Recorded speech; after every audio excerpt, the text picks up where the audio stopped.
Olá, amigos, salve Maria. Bem-vindos ao programa CDB Entrevista. Hoje nós recebemos aqui no nosso estúdio o Matheus e o Caio, que são do Instituto Borborema, e vieram aqui para ser entrevistados por mim e pelo João sobre o problema da educação. Bom, na sua cidade você já deve ter percebido que há uma deficiência na arquitetura, um problema com criminalidade, um problema social, um problema até em como as pessoas se identificam. O homem já não se percebe como homem, a mulher não se percebe como mulher. Existe uma raiz desse problema? Matheus, você acha que existe uma raiz que explica todo esse problema? Uma alegria estar aqui, Lucas. Tudo bem, João? Tudo bem. Muito obrigado por nos receber. Eu acho que a coisa mais importante de se refletir, né, como eu geralmente falo para introduzir as minhas aulas, é que você precisa perceber onde você está. E qualquer lugar que você está no Brasil hoje, tudo que lhe circunda é uma mistura de caos, né, de feiura, de barulho. E mais, né, quem tem alguns anos no Brasil vai vendo que a cada ano que passa parece que a coisa fica muito pior. De modo que os problemas psicológicos aumentam, a arquitetura é cada vez mais destruída, né? Cada dia você anda pela rua e tem um novo hit mais insano e degradado que o anterior, né? E na escola a gente tem uma escalada assim, né? Que até ontem as crianças estavam obedecendo o professor, hoje elas tocam fogo no professor, né? E existe um sentimento cada vez maior de inconformidade, não é para menos, né? Quem quer que esteja satisfeito com a situação abissalmente, né, caótica como é no Brasil, só pode ter já se habituado a uma situação subhumana, como um porco se habitua à lama. Só que a pessoa só percebe esses problemas quando ela encontra algo um pouco mais ordenado. E se a gente olhar o Brasil, né, o que é que tem em comum? Ora, tem até uma aula que eu falo sobre isso, né?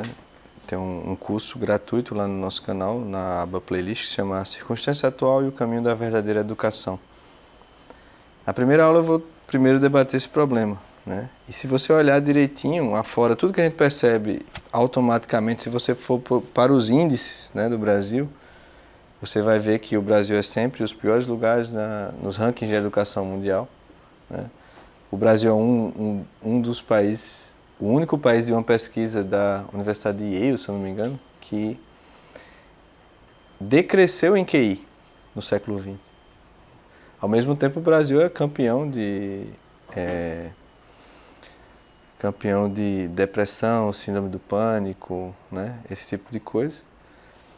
E basta você ter um pouquinho de experiência com burocracia, com justiça, com política, e você vai ver que as pessoas sempre fazem o oposto do nome da função que elas exercem. Você procura um advogado para que ele esconda a verdade a todo custo, um juiz para que ele pratique injustiça, né? Você procura um pedagogo, um professor para que ele arranque do seu coração qualquer desejo de buscar a verdade. E se isso não for suficiente, ele vai destruir toda a sua capacidade, toda a sua cognição. O artista representa o feio, né? O padre ensina heresia, o psicólogo deixa você mais louco, o psiquiatra entorpece você, né? Então esse é o nosso Brasil. O quadro. Só que o Brasil, eu sempre chamo a atenção das pessoas, né? O Brasil de fora é o Brasil de dentro, é o Brasil do seu coraçãozinho. Não tem como você achar que você está nessa coisa e você não vai ser afetado por isso. Seria uma insanidade. Mas, ao mesmo tempo que está tudo errado, isso não é só o Brasil, obviamente, mas do que a gente tem uma experiência mais direta, se tudo está errado e fica cada vez mais errado, significa de cara que as autoridades de cada área, que são exatamente aquelas pessoas que deveriam conduzir as pessoas, os que estão na escala social em nível inferior, a resolver seus problemas de acordo com sua especialidade, né, com sua expertise. Se tudo piora, significa que as autoridades ou elas são totalmente incapazes, ou elas agravam e provocam o problema. E aí então você tem que ver que existe um problema de autoridade e procurar o denominador comum entre elas. E se você olhar direitinho, olhe os três poderes, né? o legislativo, o executivo, o judiciário, olhe as universidades, olhe a mídia, olhe a escola, olhe o show business, a arte, etc. O que é que você tem em comum? Né? Quem está no topo de cada uma dessas coisas são as pessoas que passaram mais tempo no sistema educacional. Né? Todo mundo que está no topo são aquelas pessoas que têm uma titulação maior, são aquelas pessoas que passaram, sei lá, 20 anos, têm mestrado, têm doutorado, não sei o quê. Então, obviamente, a única conclusão sensata que você deveria ter é, não tem como justificar isso. Todo mundo que esteve envolvido nesse processo deveria ser decretado totalmente incapaz. E qualquer um, né, que veja cada geração mais nova o que lhes está acontecendo, né, você vai ver que as crianças, os adolescentes estão cada vez piores. Eles são mais incapazes em tudo, né, em relações sociais. E parece que a coisa sempre piora. Existe, inclusive, o dado que mata isso aí aquela pesquisa que o professor Rafael Falcon comenta lá no nosso canal da palestra, o dever de educar-se, né? Que essa é a chave que a gente percebeu há alguns anos e vem tentando trabalhar. Existe uma pesquisa que o próprio MEC encomendou a respeito do nível de compreensão textual do brasileiro. E essa pesquisa, se você ler direitinho, como o professor faz lá na palestra, 92% da população brasileira, embora toda a população esteja na escola, universidade, 92% é incapaz de ler um texto de jornal. E é jornal de hoje, não é jornal quando Nelson Rodrigues escrevia, quando Gustavo Corsã escrevia. Né? E tem outra pesquisa que até o professor Caio comenta numa palestra sobre o homeschooling, se eu não me engano, que mostra o seguinte: uma criança está ali na 4ª série, aí você pega como as crianças da 4ª série terminaram em termos de adequação ao português. Aí 30%, já é um número baixíssimo, né? O cara deveria estar ali 90 e tantos por cento, 100% da coisa, 30%. Aí você vai para a 8ª série, vamos passar mais tempo para resolver. Aí cai para 10, aí você chega no 3º ano, cai para 1. Você acha quanto tempo mais o cara passa, mais inadequado você fica. O que me leva, inclusive, a postular que aqueles que ainda estavam adequados foi que não perderam o que já tinham, né? Provavelmente. Então, a raiz da coisa está na educação. E aí, para que você entenda isso, você precisa fazer aquilo que o professor Olavo sempre nos ensinou a fazer, né? Que uma das primeiras iniciativas de alguém que queira dominar, né, e causar uma revolução é castrar a visão histórica das pessoas. Você precisa impedir o conhecimento de outras culturas, de outras épocas, e exceto sob a clave da cultura atual. E é exatamente o que acontece, né? Quem não lembra... passado, né? Você fecha a possibilidade de que você perceba, né? Quem não lembra de como, por exemplo, a família imperial era tratada no colégio, né? Aqueles filmes lá, Carlota Joaquina. Quem não assistiu Carlota Joaquina? Né? Quem não assistiu O Nome da Rosa? Né?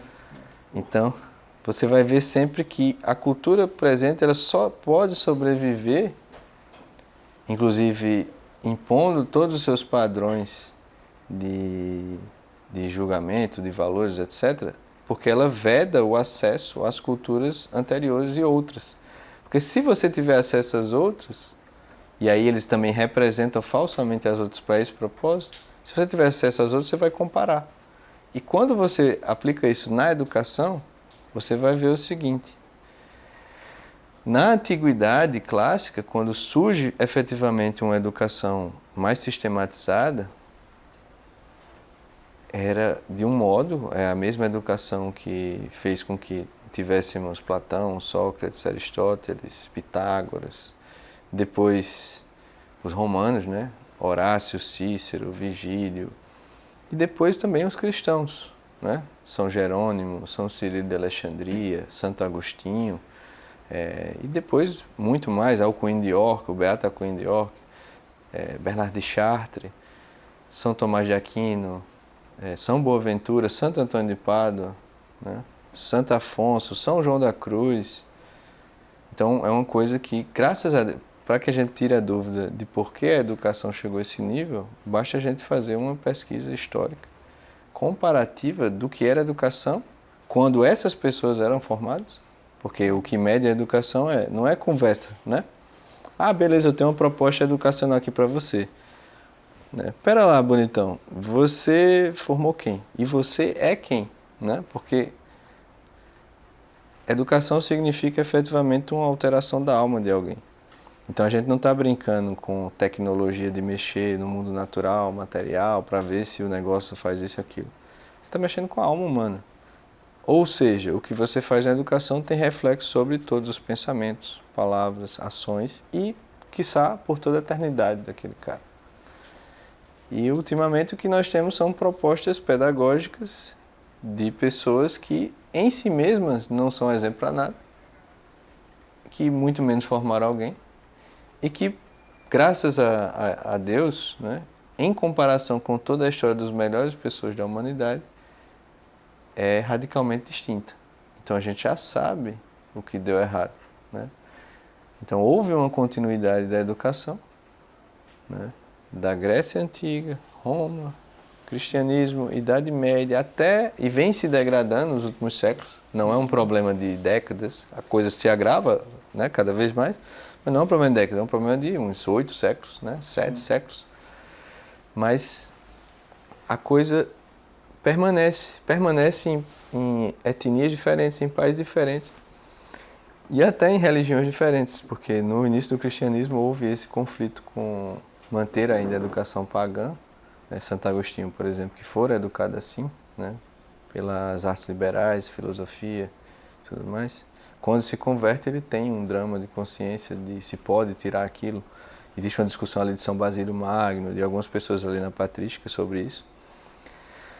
Mas o próprio Santo Agostinho, que é um converso do paganismo, ele tem esse interesse de tirar a literatura pagã, esse método pagão de educação, mas ele chega à conclusão que não deve, porque não há nada que substitua e aquilo sempre deu certo. Então o que vai acontecer, né, isso acho que nas próprias confissões ele narra, de como ele monta a primeira comunidade monástica ali com seu filho, com o Adeodato, etc.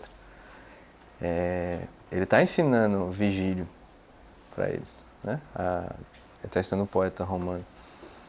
E o cristianismo, o que acontece no cristianismo, portanto, é a absorção de uma pedagogia que formou todas essas pessoas e, obviamente, a elevação dela devido ao tesouro sobrenatural que nosso Senhor Jesus Cristo nos lega, né? Então essa educação ela passa a ser elevada à sobrenaturalidade junto com a educação natural que já acontecia.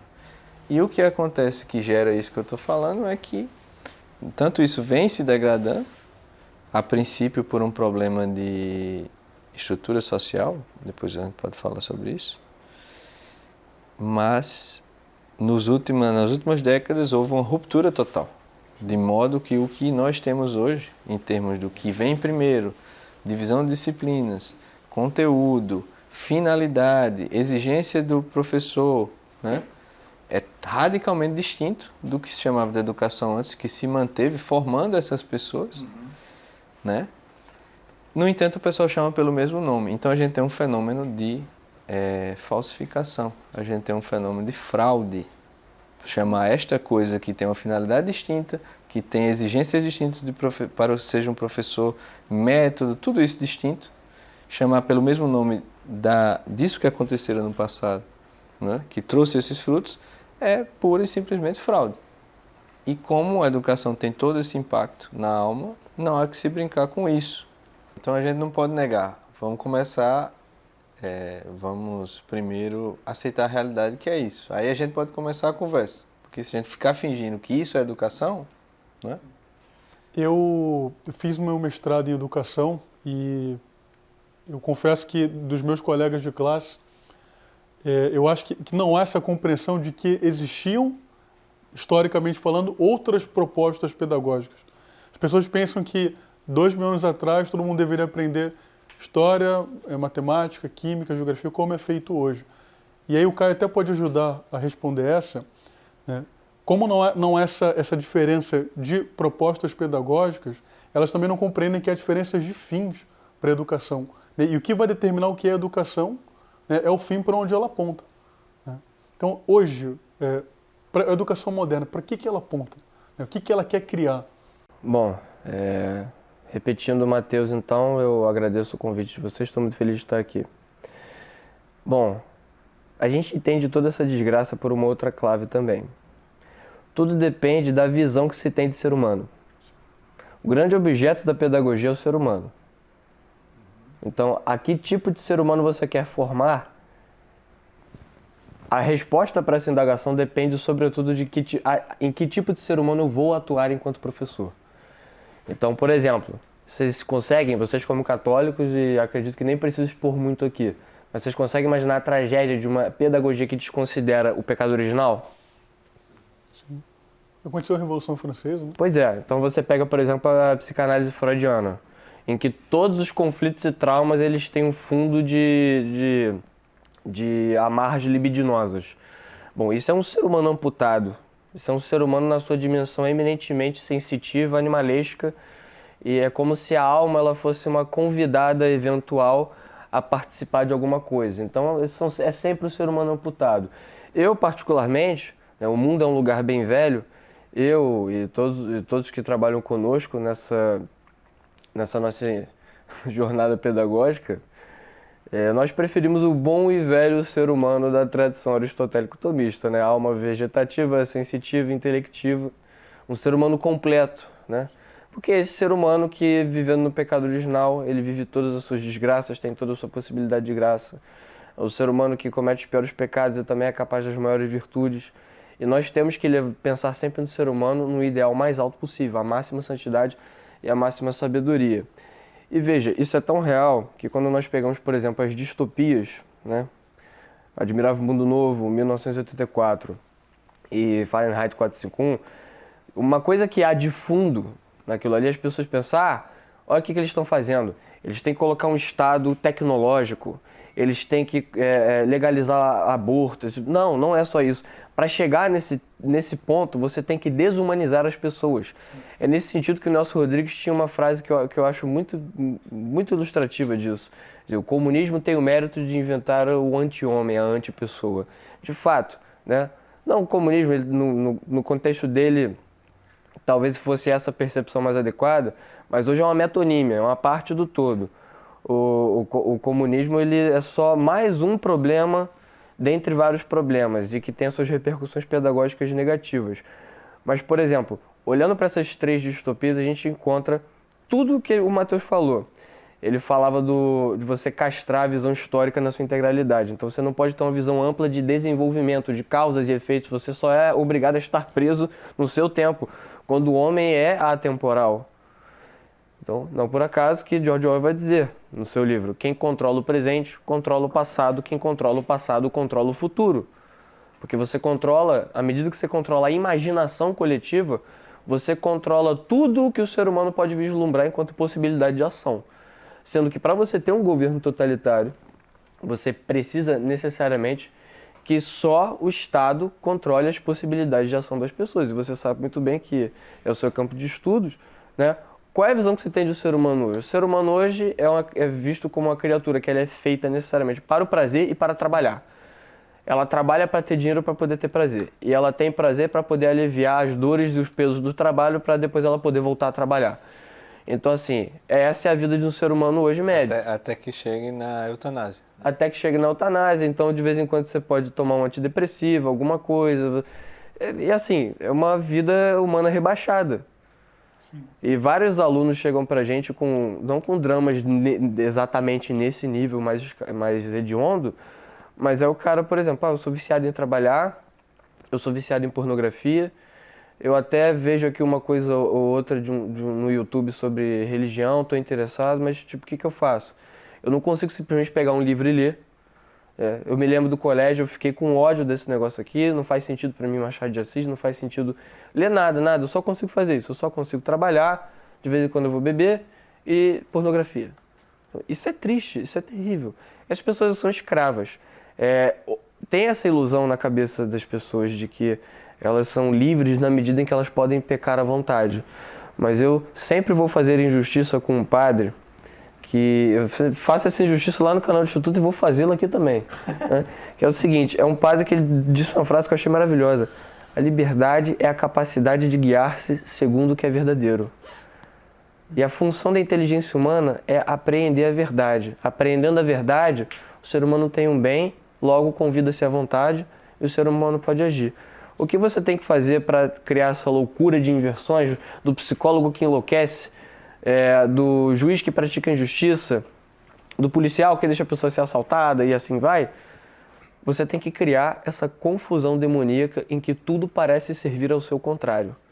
Então, por isso que a pedagogia deseduca e assim vai. Mas você acha então que essa agenda pedagógica ela é proposital, não é fruto do acaso, né? Houve realmente uma intenção pedagógica de, através da educação, desumanizar o homem? Sim, porque não faz sentido que não fosse. O acaso, ele não tem tanta força causal. Às vezes, você, para acreditar no acaso, você tem que fazer um ato de fé. E isso também, as pessoas agem assim, não é possível que eles queiram fazer isso. Mas isso já é um problema de imaginação. Que da mesma forma que as pessoas elas têm uma dificuldade imensa de aceitar, às vezes nós vemos pelo olhar dos alunos, dos nossos ouvintes, quando vamos aos lugares, etc. O Mateus fala essas coisas. São João da Cruz, Santo Tomás de Aquino, Santo Afonso, Santo Agostinho, máxima santidade, máxima sabedoria. Ok, dá pra ver pelo olhar das pessoas que elas até acham isso bonito, mas elas acham no fundo que não é pra elas. Então isso já é uma dificuldade de imaginar assim, a possibilidade de um bem imenso. Só que isso também tem outro reflexo. As pessoas têm a incapacidade de imaginar o mal perverso. Sim, é plenamente possível que pessoas ou instituições se organizem e dediquem as suas vidas em destruir as coisas que elas odeiam. Mas, o Mateus, olhando para esse quadro que o Caio, que o Mateus começou a esboçar aqui, que você completa respondendo o Lucas, qual o papel que você vê hoje, ou Mateus, primeiro, da responsabilidade das famílias para que nós estejamos vivendo esse quadro hoje? E de que maneira as famílias podem colaborar para uma solução, claro que não virá a curto ou médio prazo, mas para que a gente resgate, né, os valores civilizacionais que constituíram o nosso país a partir da própria educação, né, que nós tivemos os jesuítas no começo do nosso processo de nação, e o professor Mateus, ele falou que isso não é um problema, uma questão de décadas, ou seja, a coisa vem se degradando há muito tempo, mas a gente percebe que nas últimas décadas houve uma aceleração muito grande. Então, de que maneira as famílias são responsáveis por isso e como elas podem resgatar, enfim, seus filhos, as sociedades, as comunidades, encontrar uma saída para esse caos que a gente vive hoje? A primeira coisa é que a gente precisa entender o que é educação, né? E nós precisamos passar por esse processo. O que é educação propriamente? Ela é um processo no qual se ordena a alma para que o homem chegue à perfeição da sua natureza. Inclusive, só é necessário que haja um processo para que você complete a sua natureza, porque tem algum problema nessa natureza. E quem é católico tem a graça de ter já a definição, né, do pecado original. O pecado original é a razão pela qual a gente precisa de pedagogia, né? Lá no paraíso terrestre, Adão, ele não só lia a realidade como nomeava tudo, como ouvia a voz de Deus. Não precisou de um professor. Mas, após o pecado original, existem muitos e muitos danos à natureza humana, que mesmo com o batismo não são apagados. É pagado o pecado original, é infundida a graça na alma, mas resta ainda a desordem na alma. Só que as pessoas não sabem o que é esta desordem, o que causa essa desordem, e muito menos o que fazer para remediá-la. Primeira coisa que a gente precisa sanar no meio educacional do nosso espectro, né, como o Caio chama reacionário, que envolve de bolsonarista a católico, Ninguém sabe, tem uma galera muito díspa, né? Mas para a gente começar a conversa, vamos ser menos temerários e apressados. Vamos olhar a coisa. A primeira coisa que eu até fiz um curso agora recentemente para poder tratar desse assunto, de tanto ver as pessoas que reconhecem um problema na escola, mas de tanto vê-las ainda ter uma compreensão muito rasa, eu tive que fazer 6 aulas só para explicar os males da escola, inclusive o título do curso, né? Então a primeira coisa é, se você olha os problemas mais grotescos da educação, tipo, é um travesti desfilando de biquíni na sala de uma criancinha, é o professor sendo tocado fogo pelo aluno, é venda de droga, aí é realmente tira da escola. Vamos lá. Isso é péssimo, obviamente, né? Ninguém está defendendo, mas o detalhe é que isso não é a causa, isso é o efeito. Então, se você não procura a causa, você foge só do efeito, o que é que você vai fazer? Você, seja homeschooling, seja educação católica, seja a escola católica, seja o que for, você vai fazer o quê? Você vai trazer as causas desses efeitos para combater os efeitos. Vai Né? reproduzir, né? Em qualquer ambiente, você vai reproduzir as causas. Em parte você vai combater uma coisa, mas você vai trazer o mais profundo e o mais sutil, por ser mais profundo, junto. Né? Então, e pior, você não vai ver os efeitos disso no seu filho até que, de fato, a coisa vá sendo gestada, né? No íntimo da alma, e de repente seu filho perdeu. Ele não tem mais nada, ele não quer saber de você, ele não quer saber da tradição familiar, não quer saber da igreja, né? É um incapaz. Então a primeira coisa, a gente precisa dar um passo, sair da gritaria, né? Que a gente se encontra nos últimos anos, é gritaria de WhatsApp, gritaria de rede social. E beleza, pessoal, tudo bem, está errado, vamos... Beleza, mas como a gente chegou nesse negócio? Exato. Né? Vamos olhar esse detalhe. Quando a gente começar a resolver, começar a entender isso e começar a comparar ao que é certo e querer buscar aquilo que é certo, começando por nós adultos, né? Porque o grande problema da educação de crianças não são as crianças, são os pais, são os professores. Porque naquela pesquisa, inclusive eu esqueci de mencionar, 92% é analfabeto e 84% dos que trabalham com a educação também. Né? Então assim, vamos dar dinheiro para a escola, vamos fazer mais escola. Para esse pessoal, quem foi que diplomou os 92% de letrados? Tem analfabetismo funcional, né? Não conseguem... Sim. Você vai dar dinheiro, vai simplesmente isso, o dinheiro aqui educa. Né? Então a primeira coisa é estabelecer o que é uma verdadeira educação, iniciar nesse processo e começar a unir-se a outras pessoas que queiram mesmo para que a gente possa cuidar do nosso filho, que é um dever gravíssimo, do qual a gente vai ser cobrado, né? Exato. Se eu não me engano, até o próprio São João Bosco, ele vai dizer que no círculo mais profundo do inferno estão as mães que não educaram seus filhos na fé católica, né? Junto com os padres. Então, assim, cara, é só você refletir. A gente vai... Parábola dos talentos. Deus nos dá um bem muito superior. Um talento, né? Um medida de ouro muito grande. Aí tem os servos dele lá estão recebendo ouro. Beleza. O que Deus quer? Ele só quer que você multiplique o que Ele lhe deu. O que há de mais nobre que nós recebemos? A nossa natureza humana, a graça, e aquelas almas que também têm natureza humana e podem receber graça. O que é que vai ser cobrado de nós? Isso, né? Sobretudo. Eu acho que essa perspectiva é fundamental.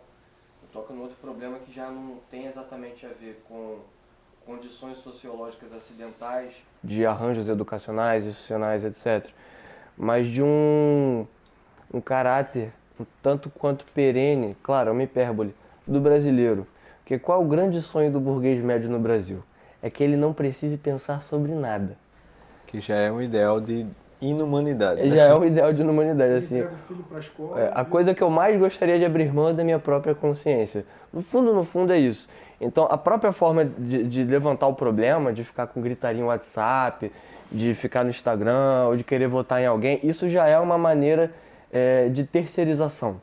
Claro, já pressupõe alguma consciência do problema, mas é uma consciência que não toca a sua ação. É uma consciência que não toca a sua ação.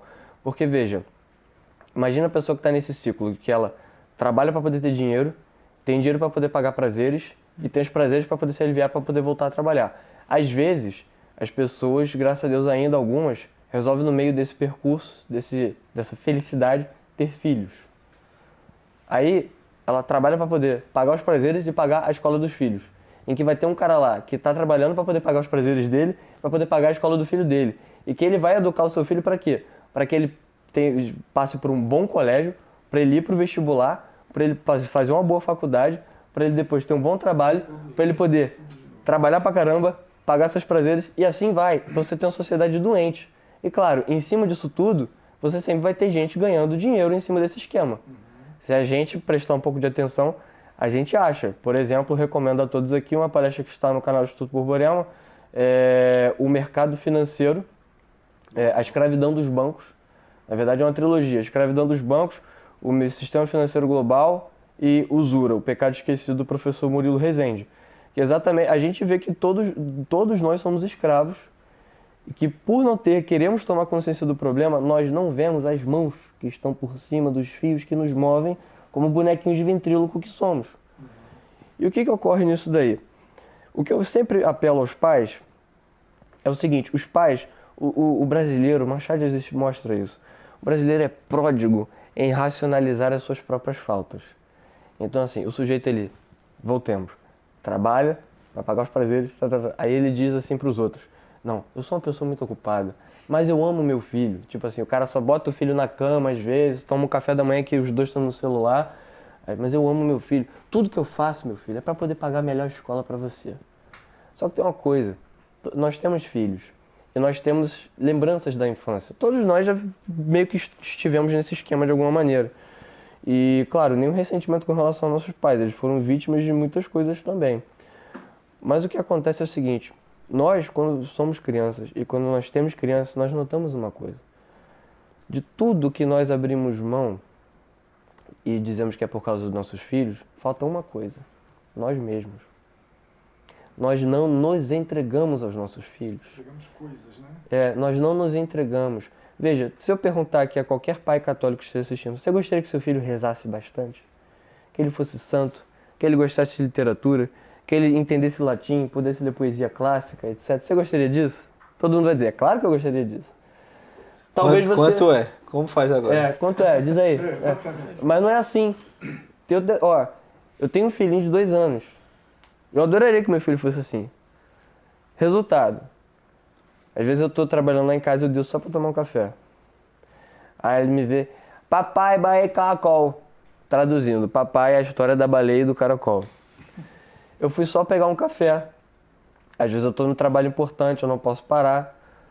Lá vou eu, leio 10 vezes seguidas, às vezes, a história da baleia e do caracol pro meu filho.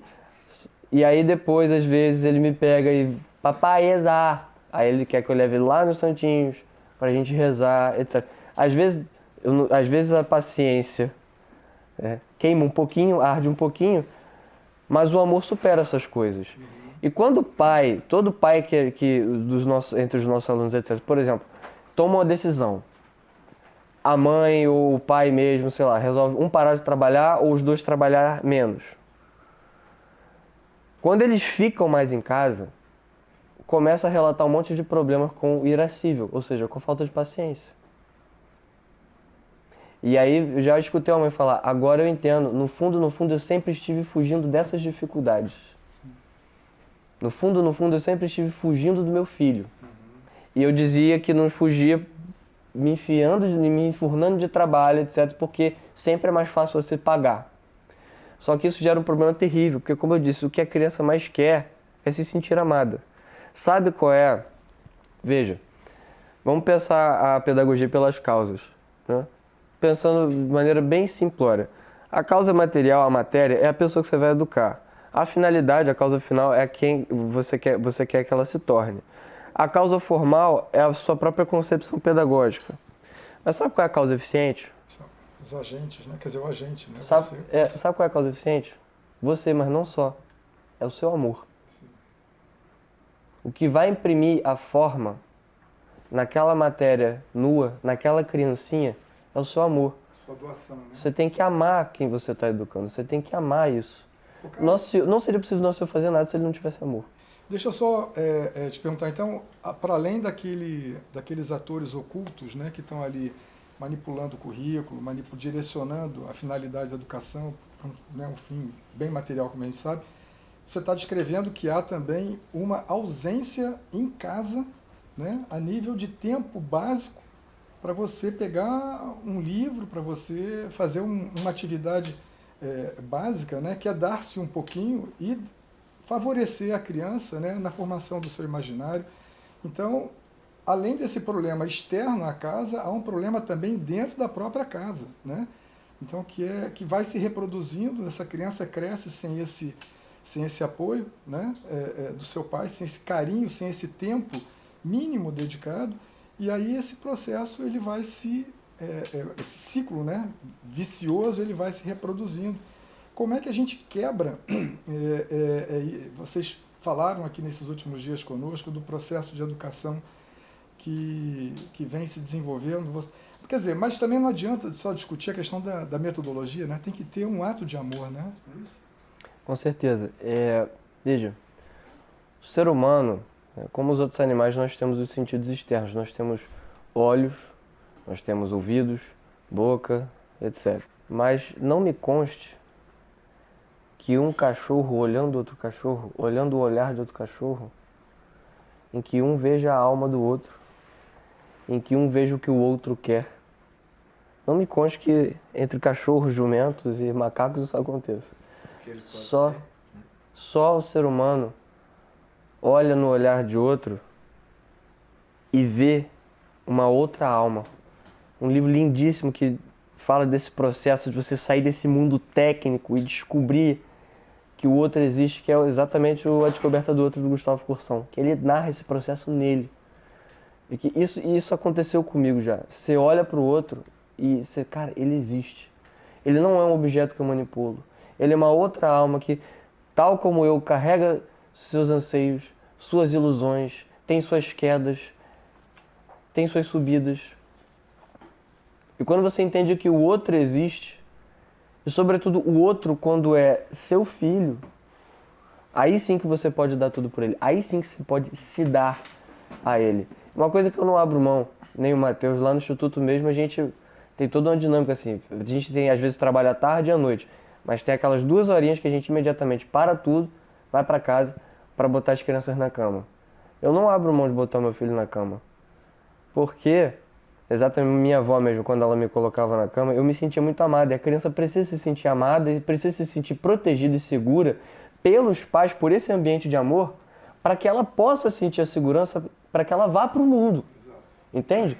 Não é ir para a escola, aprender isso e aquilo, norma de etiqueta, para depois ir para o mundo. Não, porque a criança vai se sentir sempre insegura. Os pais é que tem que dar essa segurança. Então, na verdade, quando você fica mais em casa, está mais com seu filho, faz com que ele se sinta amado, claro, de uma maneira ordenada, e faz com que ele se sinta amado, ele vai ser uma pessoa muito mais capaz e muito mais segura de ir para o mundo, porque ele vê o seu olhar antes de dormir, ele vê a ternura, ele vê o amor, ele reza com você, do que o outro que, para não ter que ficar olhando para a cara do pai, o pai vai lá e enfia o celular nele para ele ficar assim. Então os pais têm que tomar consciência disso e querer que os pais, não adianta falar com o instituto, não adianta falar com não sei quem, os pais, em primeiro lugar, têm que ter esse ato de amor, de doação para os filhos.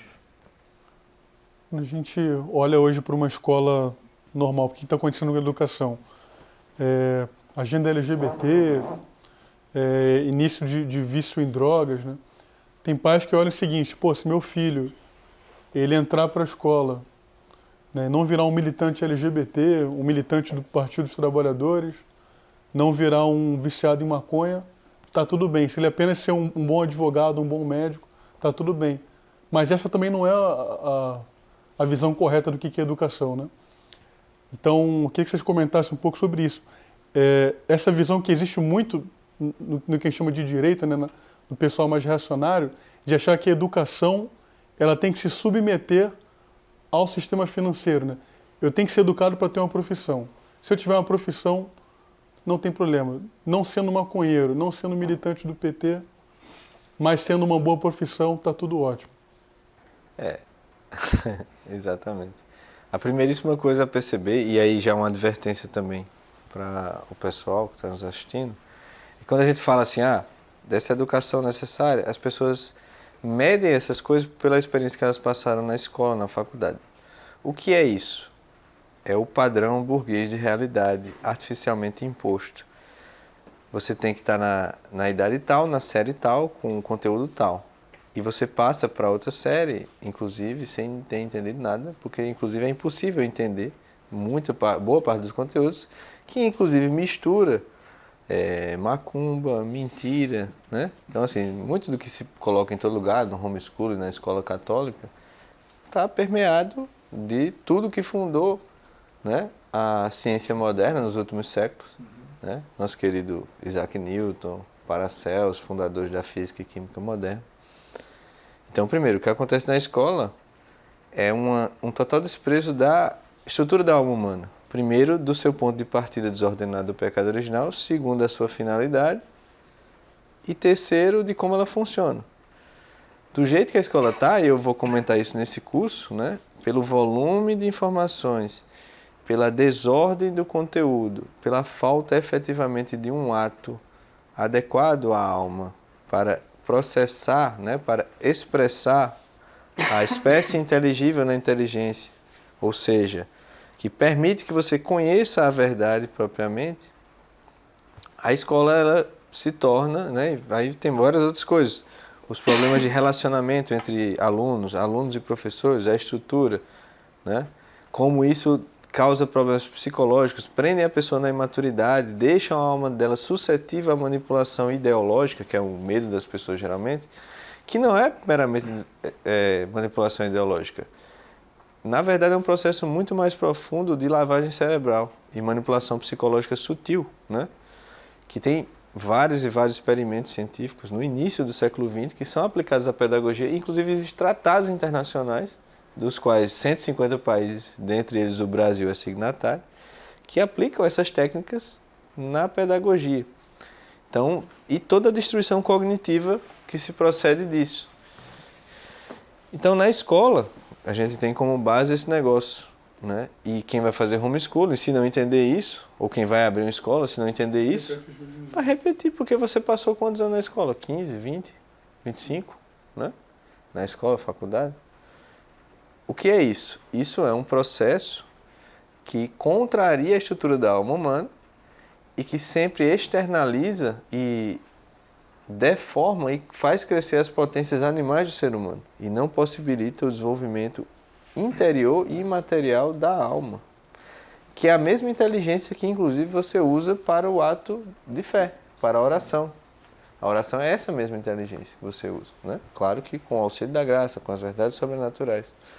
Então, na escola a gente tem uma péssima ideia exatamente porque você passa anos e anos e anos e anos numa repetição de um processo muito idiota e muito chato que não leva você a aprender nada. Ao mesmo tempo, ele joga um volume de conteúdo enorme. Você fica animalizado e ao mesmo tempo tem que repetir e aprender coisas que não estão à sua altura. Sim. Aí você traz uma péssima experiência do que é educação e pensa que o que a gente está falando como educação é isso. Mas não, a educação verdadeira, ela é uma alteração da alma ordenadamente, segundo uma tradição, com a finalidade e respeito à estrutura da alma humana, né? Então, quando você faz isso, e aí nós precisamos fazer isso, porque como é que você vai fazer com o outro o que você não tem em si, né? Você precisa fazer isso para você conduzir o seu filho, o seu aluno, você se juntar a outras pessoas que estão fazendo o mesmo, para formar escola, comunidade, em que vocês levem as pessoas a isso. Porque, na verdade, a ordenação da alma, né, as virtudes que hoje são tão faladas, mas não são bem entendidas, né, e a própria caridade, o próprio amor, que são, né, a caridade é a virtude mais excelsa. Mas, segundo a estrutura da alma, só se desenvolve a vontade se primeiro passar pela inteligência, né? É tanto que o Evangelho reflete isso. O Evangelho de São João, a gente vai ter Só Nosso Senhor falando de fé, guardar a palavra, conhecer a verdade. E depois, quando os apóstolos estão passando por um processo pedagógico de transformação interior, na última ceia, ele dá o novo mandamento, né? Que vos ameis uns aos outros, assim como eu vos amei. E ele fala de caridade, Então, uma coisa que a gente perde de vista é, beleza, vamos amar, mas vamos fazer, vamos agir, né? A gente está falando essas coisas, frequentemente lá a gente vai falar alguma coisa e tá o pessoal no meio da expressão do que está acontecendo. Sim, mas faz o quê? Você só fala, diga aí, meu amigo, entenda, né? Não tem como você agir adequadamente se você primeiro não entende as coisas. Isso é da estrutura da alma. Não fui eu que criei a alma humana, não fui eu que disse isso aí foi Deus, né? Então... É assim. Isso já é um cacoete dessa educação que só serve para profissionalizar. Porque a profissão é ter esse fetiche do homem prático, né? Então a pessoa fica a vida toda assim, trabalhando. O negócio dela é pegar problema e resolver logo para ir para casa. Então qualquer angústia, nenhuma angústia pode esperar. E mais, o detalhe disso tudo é que se você não tiver experiência de conhecimento da verdade, você não reconhece a verdade, que é um bem intelectivo, qualitativamente superior a qualquer bem material.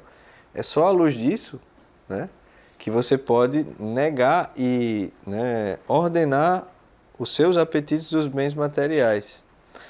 Se você não faz isso, se você não tem essa experiência através de uma pedagogia, você não tem a possibilidade de fazer isso com seu filho. E daí que, depois que as pessoas impossibilitaram isso, como o Caio falou, né, e tudo em redor contribui para isso, a propaganda, o marketing, o movimento político, a péssima qualidade de arte, entre aspas, a destruição da liturgia, a destruição da educação. Quando você faz isso, o que você está impossibilitando é a pessoa de realizar um ato interior que desenvolve a sua alma para dentro. Por isso que a vida espiritual, inclusive, chama de vida interior, né? E só em busca de um bem eterno, do bem que não passa, como diz Nosso Senhor a Santa Marta, né? Aquele trecho que eu amo, Marta está lá, tudo bem, dá para entender, né, que a mulher, quando vai receber visita, fica, né, querendo ajeitar a casa, e ainda mais Nosso Senhor lá. Exato. Mas, veja só a desordem, né? Beleza, você quer ajeitar para Nosso Senhor está lá e você está louca lá, ajeitando as coisas e tudo mais. E claro, Santa Marta era muito mais virtuosa que nós, mas não era tão virtuosa quanto Santa Maria Madalena. E ainda vai perturbar Nosso Senhor no meio da conversa, né? Dizer, mestre, diga a minha irmã que vem me ajudar, né? E aí Nosso Senhor diz, Marta, né? Tu te ocupas e te preocupas com muitas coisas. Poucas coisas são necessárias, ainda só uma, né? Maria escolheu a melhor parte que não lhe será tirada. As pessoas nunca prestam atenção nesse trecho aí. Como assim não vai ser tirada? Existe alguma coisa que se faça aqui que não vai ser tirada? Bem, Nosso Senhor está dizendo que aquilo que Santa Maria Madalena estava fazendo não seria tirado. E o que Santa Marta estava fazendo seria tirado. Isso marca inclusive tem São Moisés o Negro nas primeiras conferências monásticas de São João Cassiano, na primeira conferência, São Moisés o Negro aponta esse episódio para mostrar, e ele disse textualmente isso. A vida teórica, a vida da busca da verdade, da contemplação é superior à vida prática. Então, por que a gente cai nessa loucura de vida exterior, vida prática, dinheiro e profissão? Porque nem a profissão é feita para dar glória a Deus, para servir o próximo. A profissão é feita para ganhar dinheiro. E quanto menos você se esforçar, quanto mais cedo você se aposentar e quanto mais você ganhar, essa é a melhor profissão. Ou quanto mais inútil, pago, você for, melhor, né? A gente só pode cair nessas amarras exatamente porque tudo está contribuindo, e sobretudo a pedagogia, porque sem a pedagogia, como é que você realiza isso na alma humana? Para que as pessoas só tenham experiência de bens materiais. Quando elas só têm experiência de bens materiais, você as move como a cachorros. Exato. Cachorros com um demônio atiçando, né? Porque o ser humano não é um cachorro. Ele tem um desejo de eternidade e ele vai tentar saciá-lo nos bens finitos, passageiros, escassos materiais. Então, é isso que gera o vício, né? Aí você a uns, né, convence ser maconheiro, outros convence cair na orgia, outros convence ser banqueiro, outros convence ser funcionário público, mas tudo é muito tá ganhando todo mundo, porque está fazendo as pessoas perderem de vista, e é assim que o demônio faz as coisas, né? Tem aquela passagem de São Pedro das completas, né? Sede sóbrios, irmãos, e vigiai, porque o demônio, como um leão, vos circunda procurando a ter quem devorar. Ele circunda, ele não tem como entrar num certo ponto, que é a sua alma. Ele tem que levar você para fora, ele tem que dispersar você e fazer você perder tempo. Então, se você não aprender a trocar o tempo pela eternidade, quando chegar o caixão fechar, você não leva o que você tem. E por isso ele disse que o que Santa Maria Madalena estava fazendo não seria tirado, porque ela não está fazendo nada material. Sim. A situação é tão bizarra que a gente está falando aqui o tempo inteiro de alma, alma, alma, alma. E eu imagino que se eu tivesse um filho, tivesse que levá-lo ao psicólogo, há uma grande chance do psicólogo não acreditar que meu filho tem uma alma. Mas não é só o psicólogo, o pedagogo também não acredita que tem alma e que eu quero ter errado, mas talvez até o padre, né? Você vai na paróquia, o padre não acredita mais que você tem uma alma, né? Então é uma educação que vê o ser humano como alguma coisa um pouquinho melhor do que um macaco, né? Mas não muito melhor. Não, macaco é bem melhor. Quantas vezes as pessoas dizem, eu prefiro lidar com animais, que ser humano é muito complicado. Os cachorros vieram para nos ensinar a amar. Eu aprendo a amar com os meus cachorros. Olha, você vê, como eu falei, eu tenho um menino de 2 anos e tenho um cachorro de quase 3. O meu cachorro, veja, os animais eles têm a estimativa, né, que nos homens é a cogitativa. O meu cachorro, ele às vezes é bem inconveniente, então eu preciso empurrá-lo do sofá, ele não cai no chão, ele apara direito a queda, ele sabe que ele não deve comer um animal, um inseto morto que possa fazer mal, ele sabe que, ele entende, não sobe a escada para o escritório que sabe que pode cair. Então, o meu trabalho é simplesmente deixar o meu cachorro lá, um dia ele vai morrer, aí se for o caso, pega outro. Simples, né? Então, com 2 anos, o meu cachorro ele já atingiu a máxima perfeição conforme sua natureza. Sim. Enquanto que meu filho de 2 anos, o meu trabalho é justamente protegê-lo da morte o tempo inteiro. Porque ele quer subir a escada, que não tem corrimão lá para ir para o meu escritório, ele quer enfiar o dedo na tomada, ele quer pegar barata morta para botar na boca. Então, meu trabalho é fazer com que ele não morra, basicamente nessa fase. Então você pensar, quanto tempo demora um ser humano para atingir a máxima perfeição conforme a sua natureza? Nós mesmos, nós 4 estamos aqui. Quanta coisa não tem para resolver ainda, a gente sabe que não é fácil, mas o primeiro passo é você acreditar que é possível, ter confiança em Deus, porque ele mesmo disse, né, quando falava que era videiro e os apóstolos dos ramos, né, sine me nihil potessis facere, sem mim nada podeis fazer. E quando os apóstolos conversam com ele perguntando, mas se é desse jeito aí, tudo você está falando, o que é que vai se salvar?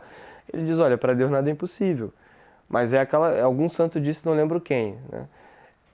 Haja como se tudo dependesse de você, reze como se tudo dependesse de Deus. O problema é que os pais que estão nessa situação também, nesse drama, eles esquecem que se Deus mostra para eles que tem um problema com escola, educação de filho, com a educação deles próprios, é porque naquele momento que Deus permitiu que ele conhecesse essa verdade, é porque ele também pode resolver. Só que vem um desespero, vem uma coisa assim, alguns pais ficam com muito remorso. Meu Deus, eu perdi tanto tempo, isso aqui, mas o normal da vida é perder tempo. O normal da vida é perder tempo. Todo mundo perde tempo. Claro, no nosso tempo todo mundo perde muito mais tempo. Mas a gente está sempre refazendo as coisas na vida. O próprio Santo Agostinho, tarde te amei, etc, etc, etc. Não importa se foi tarde, o que importa é amar. O que importa é amar. Agora também não dá para você querer dar uma de malandro e pensar que se você tem a vocação do São Dimas. Quando faltar 2 minutinhos... Vai nessa. Exatamente. Vai dar com isso aí. Vai dar com isso aí. Agora, a vocação da igreja sempre foi ensinar, né? Jesus envia os apóstolos e dá o mandamento de ensinar, acho que Mateus 28, é isso? Eu não sei. Tem que 28, né? Tem que chamar um protestante que está aqui apontando o versículo. Não, mas Não, esse envio, não, ia ser o xará, evangelista é seu xará. Mas esse envio foi bem entendido, pelo jeito, pelos jesuítas, né?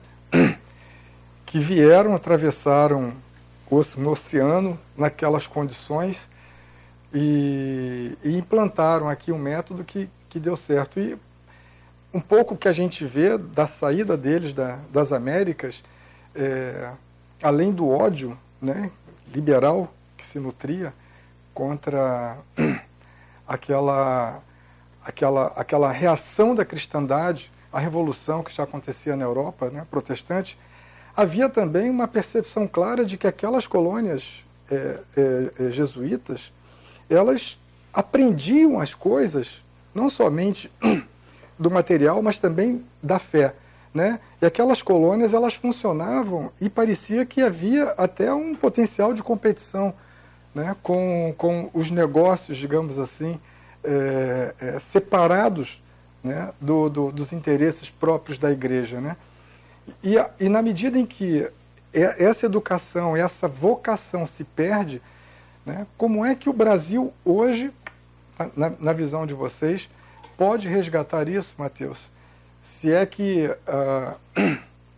já que é próprio da nossa fé o educar, né? Porque é um mandamento de Jesus, então, como começar hoje, né? Ou seja, do ponto que nós estamos aqui. Vamos lá, nós temos uma editora aqui no Centro Dom Bosco, nós temos as iniciativas do Instituto Borborema, nós temos tantas iniciativas pelo Brasil afora, mas esse processo de educação ele vai dificultando as pessoas a lerem o básico, né? Então, há que se começar novamente daquele começo lá de 500 anos atrás. Faz sentido isso?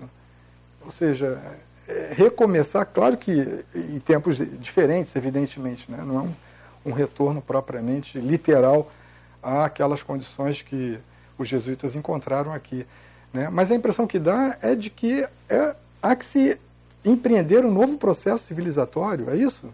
Sim, é isso mesmo, né? Eu vou falar um pouco melhor hoje na aula mais tarde, né? Se Deus quiser. Mas se você olhar como era que a sociedade se formava na antiguidade cristã, na Idade Média, em toda hora, inclusive acho que tem até uma live lá no nosso canal que se chama Comunidades, a Verdadeira Resistência, né? A gente sempre tem um respeito àquela definição do que é o homem de Aristóteles.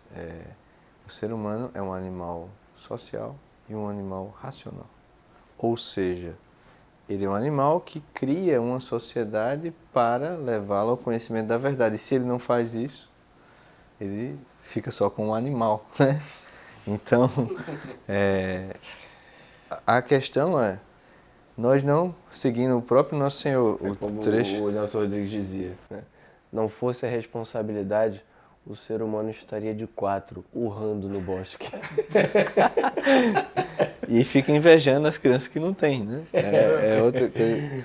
Mas o ponto então, tudo aquilo que eu falei do que era uma anti-educação que acontece na escola, não é disso que a gente está tratando. Nessa anti-educação burguesa, você precisa de muito tempo para não conseguir quase nada. Nós não estamos tratando disso, estamos tratando de uma verdadeira educação que altera a alma. O que significa alterar a alma? Significa que, à medida que ela vai se alterando segundo a natureza, que é exatamente a virtude, a sua compreensão e a sua força de ação, elas se tornam muito maiores, de modo que você não sabe quanto você verá e quanto você fará se isso acontecer. Cabe-lhe seguir o conselho do nosso Senhor, estabelecer as bases e começar hoje, porque é hoje que você deve se preocupar, né? Aquele versículo do Sermão da Montanha, que eu amo muito, aqueles dois, né? Buscai primeiro o reino dos céus e a sua justiça, e tudo mais vos será dado em acréscimo. Portanto, não vos preocupeis com o dia de amanhã. O dia de amanhã terá as suas próprias preocupações, a cada dia basta o seu mal. Por que o Senhor está falando isso? Porque, efetivamente, a gente já é muito prejudicado para estar cuidando de tempos ausentes que nem se sabe se existirão no futuro, que já passaram no passado. A gente tem efetivamente o dia de hoje. Mas para que a gente tem o dia de hoje? É para acumular bens que se perderão? A gente tem o dia de hoje, efetivamente, para, como diz Santo Antão, restaurar a nossa natureza. Como diz São Paulo Apóstolo, que a vontade de Deus é restaurar todas as coisas em Cristo. Né? Santo Antão vai dizer, a gente deve restaurar a nossa natureza e guardá-la restaurada para colocar-se diante do Senhor. Então, tudo se trata de como a gente coloca, né, de como a nossa alma vai sendo transformada. Inclusive, o que dá o grau de felicidade no céu é o grau de caridade na terra. Né? As pessoas esquecem disso. Então, o que a gente precisa é realmente estabelecer o ambiente, a pedagogia, que propicie isso. E essa pedagogia já existiu, a gente não precisa estar inventando. Se a gente quiser inventar, a gente está sendo temerário. Pode ser cobrado por isso. Né? E essa transformação não vai no ritmo burguês. Vejamos os exemplos de santos. Temos santos que, desde a infância, eram muitos santos. Mas temos, às vezes, santos que se convertem mais velhos e são mais santos. Então, não cabe a gente sair.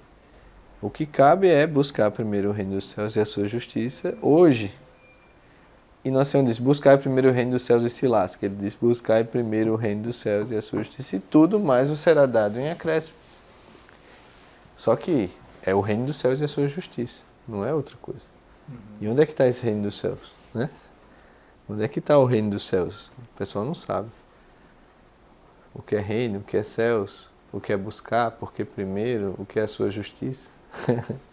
Aí vem a educação, para você entender essas coisas. Né? E efetivamente fazer. Eu acho interessante falar sobre isso porque me remete ao Sermão do Espírito Santo do Padre Vieira. E eu vejo uma conexão direta entre ele e A Morte da Cultura Cristã, publicada aqui pelo CDB do John Senior. Porque o que acontece? Do que o Padre Vieira está falando no Sermão do Espírito Santo? Ele traz aquele ensinamento de Jesus, né? Quando Jesus diz aos apóstolos, falando sobre o Paráclito, né? Ile vos docebit omnia quecunque dixero vobis. Ele vos ensinará tudo o que vos tenho dito. E o Padre Vieira, atônito, se pergunta, ora, eu quero dizer que o Cristo falava, ele não ensinava. E quem ensina é o Espírito Santo. Como assim? Hã? Então ele vai a partir desse desenvolvimento e ele faz uma leitura disso unindo com a catequese dos jesuítas com os índios. Que depois os apóstolos, com o Espírito, podendo pregar, Nosso Senhor diz a eles que vai e ensina toda criatura. E aí Padre Vieira diz, toda criatura. Né? Toda criatura. Então, pedra, planta, também não são criaturas? Então, Cristo queria que os apóstolos ensinassem a pedras, a plantas, aos homens, aos leões, aos cavalos? A ele, ora, não há homens, não há bárbaros tão duros quanto pedras, como troncos, tão ferozes quanto leões,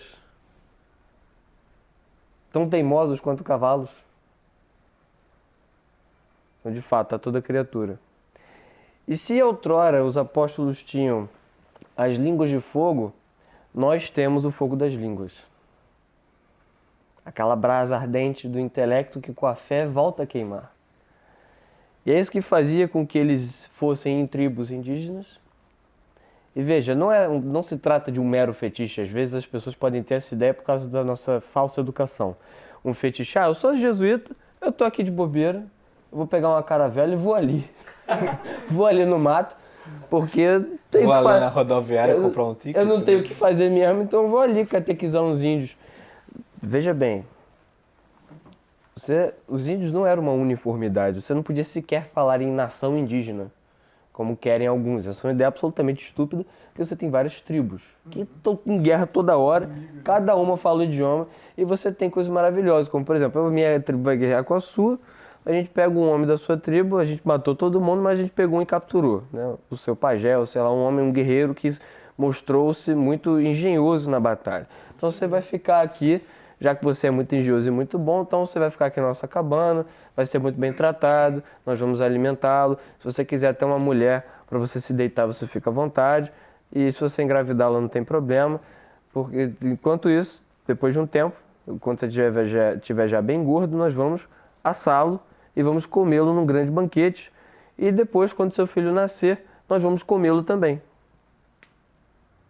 Então, por mais hediondo que alguns amigos podem achar o fato de você ostentar um crucifixo, você rezar uma Ave Maria para a missa, bom, não me consta de haver canibalismo na igreja.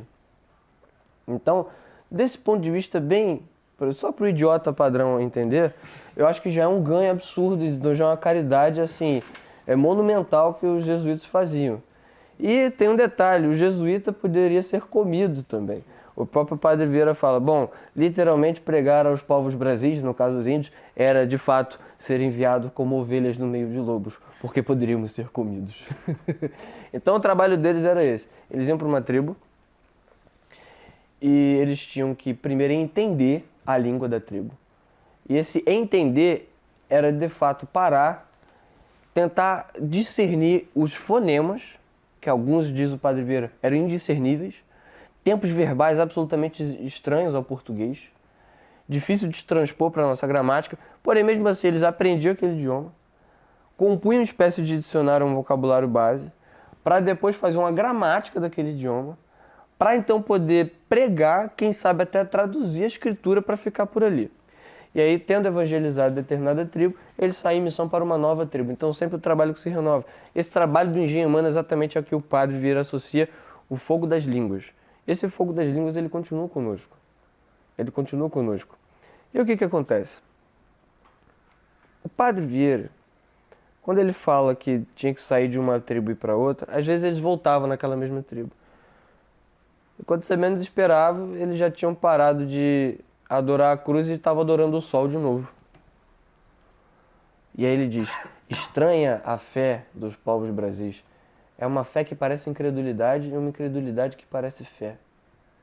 E isso é desse modo até hoje. Olha, tenta fazer um católico, uma coisa bem simples, tenta fazer um católico médio entender que ele não pode comer carne na sexta-feira.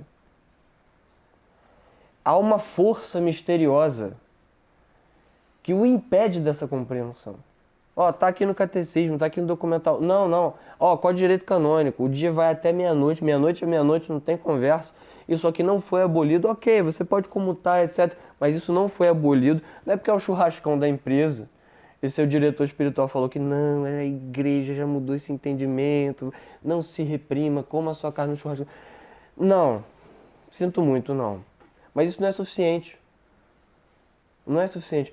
Ora, não há homens que são duros como pedras? Teimosos como cavalos? Então, o nosso aborígene continua forte como nunca. A diferença é que agora ele fala português e escuta funk. No geral. Esse é o nosso aborígene.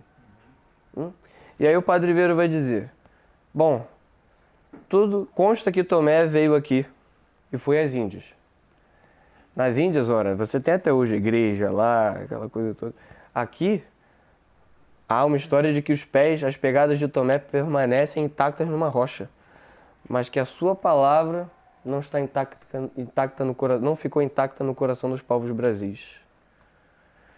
E aí ele fala,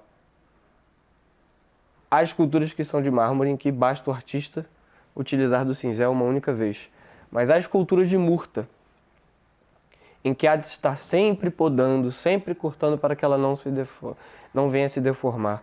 Pois bem, assim também com os povos brasis, há de sempre se estar pregando o que já fora pregado e sempre se estar ensinando o que já fora ensinado.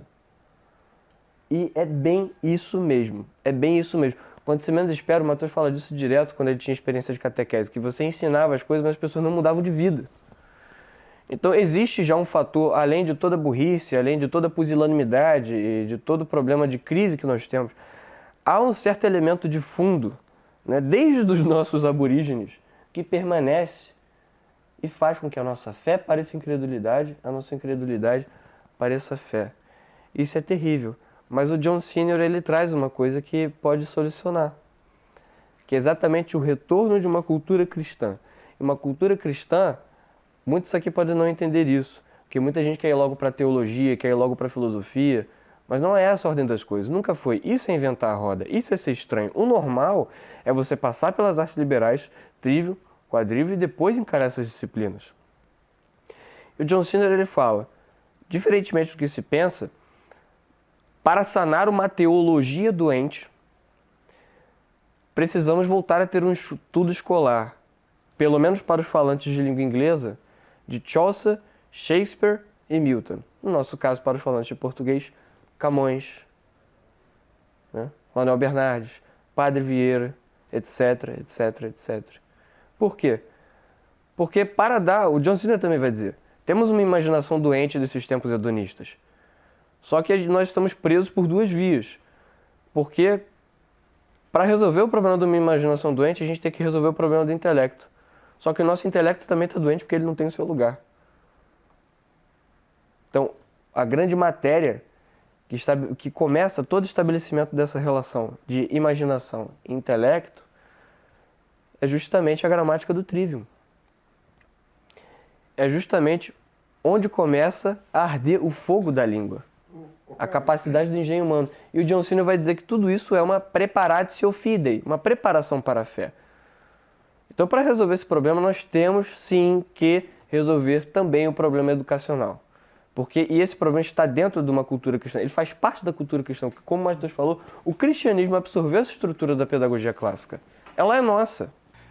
O Brasil teve, no final do século XIX, produziu intelectuais, poetas, enfim, Machado de Assis, Oliveira Viana, Caio Prado Júnior, ou seja, dentro até de espectro ideológico, até mesmo à esquerda, né? Você tem Oliveira Viana mais à direita, você tem Gilberto Freire mais à esquerda, mas Joaquim Nabuco, enfim, essas pessoas elas tinham um trabalho literário importante, até a nível, digamos assim, internacional, né? Joaquim Nabuco era um intelectual que se aproximou depois da princesa Isabel, né? Não é isso? Ajudou a construir uma cultura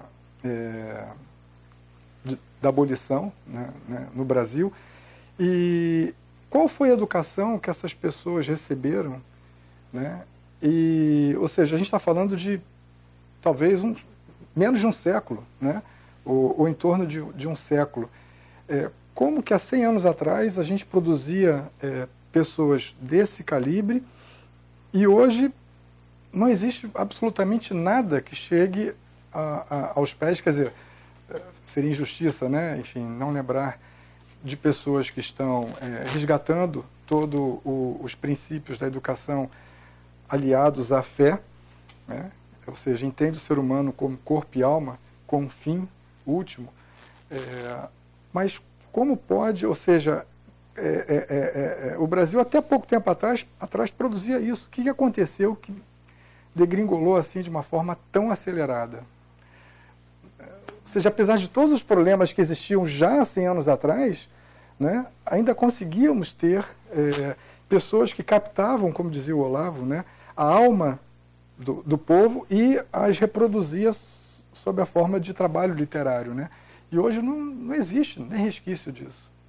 Sim, mas com certeza, mas a gente já estava aí numa degradação de muitos séculos, né? Sim. E você vê que mesmo estes, como o próprio Machado de Assis, obviamente é um escritor assim maravilhoso, mas não há nada que se comparar aos últimos intelectuais e artistas com Camões, com Boccaccio, com Virgílio, com Dante, né? Então, a gente tem que observar que houve sim uma degradação. Me parece que a degradação, o que eu vou falar mais tarde, ela começa quando se muda a estrutura da educação.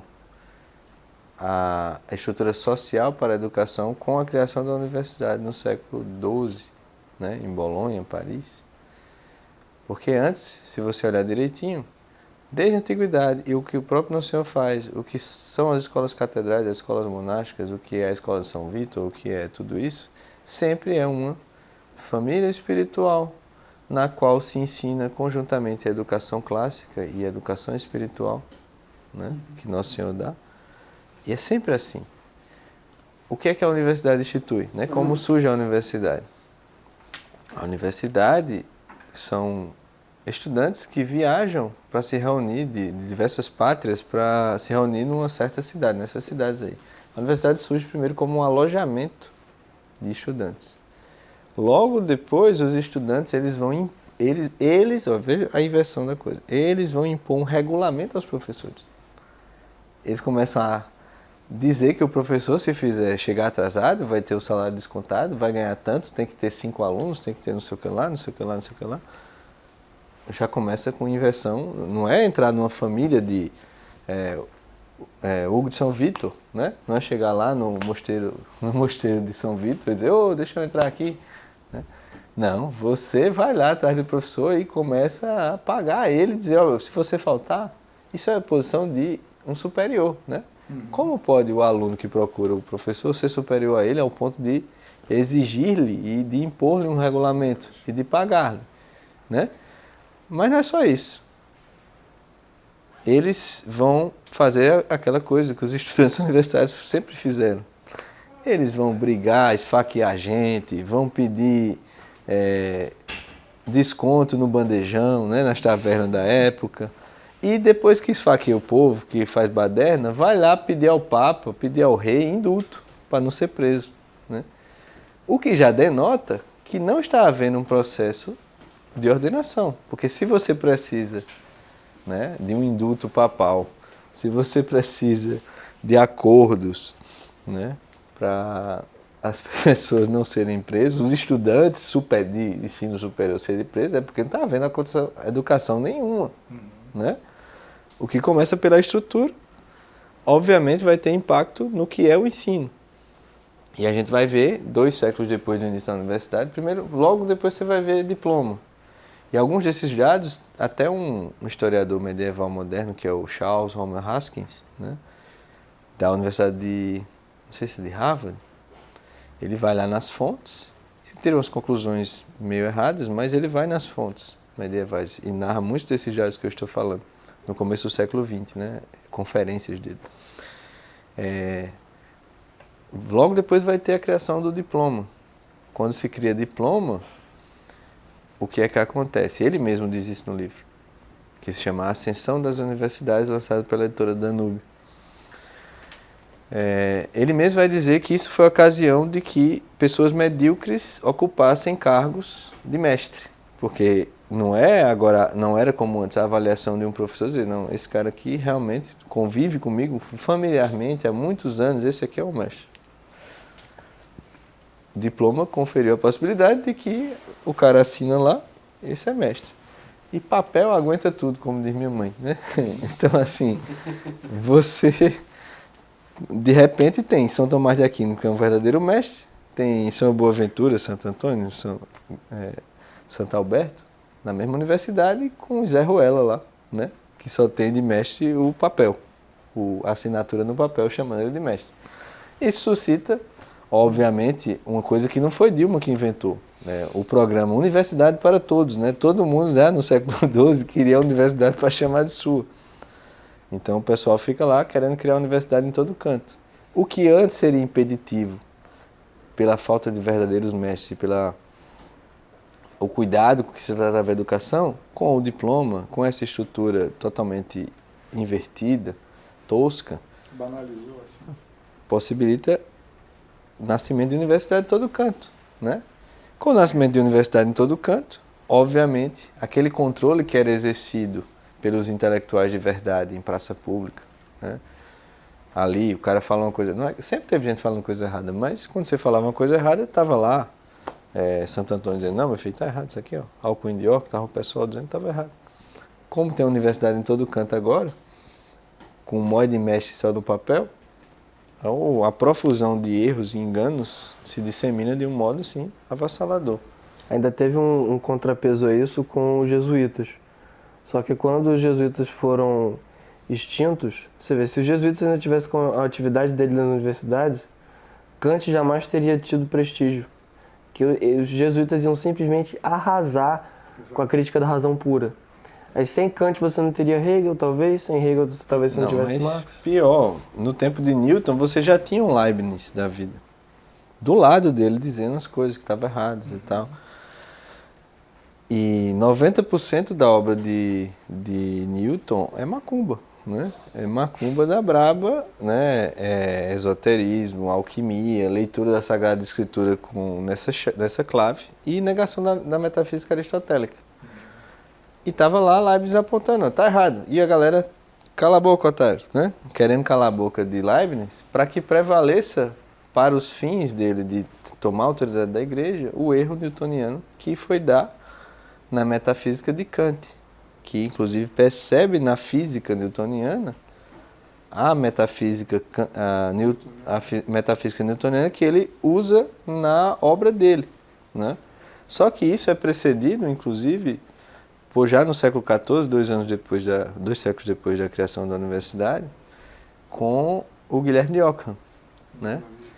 O Guilherme de Ockham, o que é que ele vai fazer? Ele vai negar a capacidade da inteligência de aprender a verdade e uma precedência da vontade ante a inteligência. Então, ó, todo voluntarista, todo mundo que quer agir antes de conhecer, ainda é filho espiritual de Guilherme de Ockham, né?